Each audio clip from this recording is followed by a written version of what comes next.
I have always talked about, when you're giving the whole responsibility to any political party through a mandate during the election to shoulder the responsibility of governance, and along with this responsibility of governance to protect the interests of the people and the state, and usher into an era where you see the kind of progress and prosperity that the people aspire to achieve.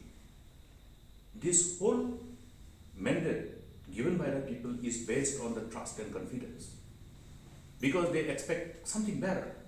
They expected something better to by effecting a change in the government. So that's the usual trend in a democracy. We appreciate this whole usual outcome of every election. Now,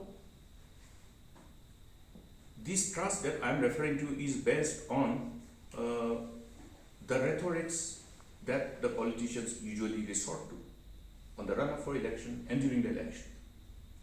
But as far as we are concerned, we have demonstrated our commitment through action. For people who are busy working, they don't have time to engage in rhetoric. Okay. But we have demonstrated our honest intent. They are on record to fight against the instances of irregularities in implementation of programs and instances of corruption which has inflicted our system over the decades. Post-independence, there has been instances of allegations of corruption at all levels, whether at the national level or the state level. Therefore, there has been collective call from the people that government must have a system, an institutionalized system put in place to create a strong deterrence. Now you look at the honest intention of the then government. When I had the privilege to lead the government as the chief minister, we immediately embarked upon the legislative exercise. We had the Lokayukta Act. What happened to the Lokayukta Act?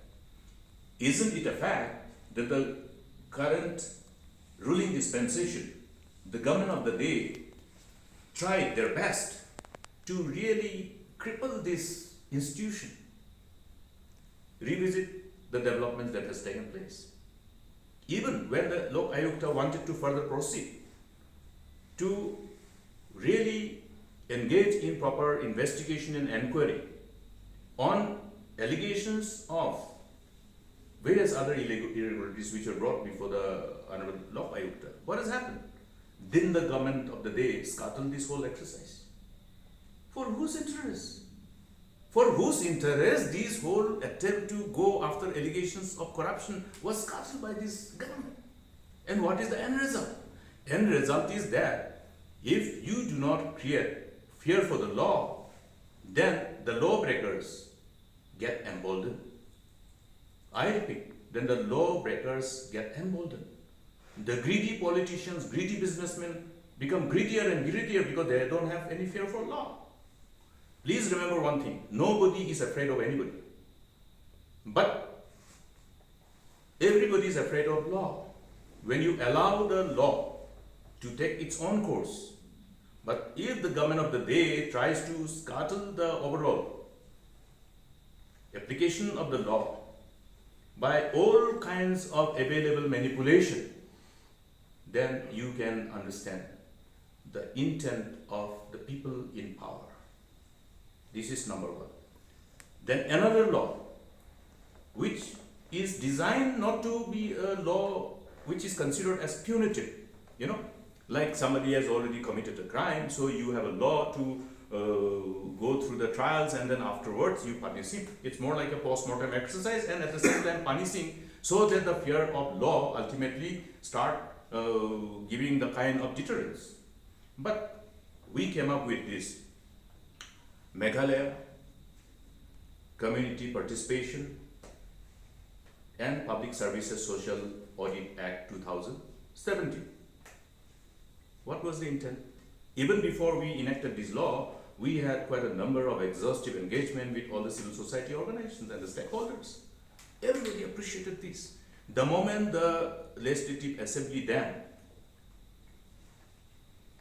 gave its approval in the House, once the bill was passed and once the bill was assented by the governor, and we set the ball rolling.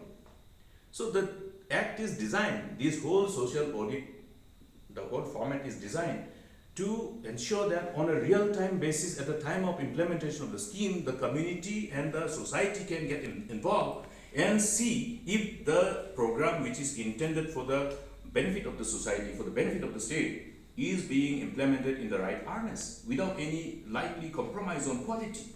And there is no more space allowed for any manipulation and corruption on a real-time basis. That means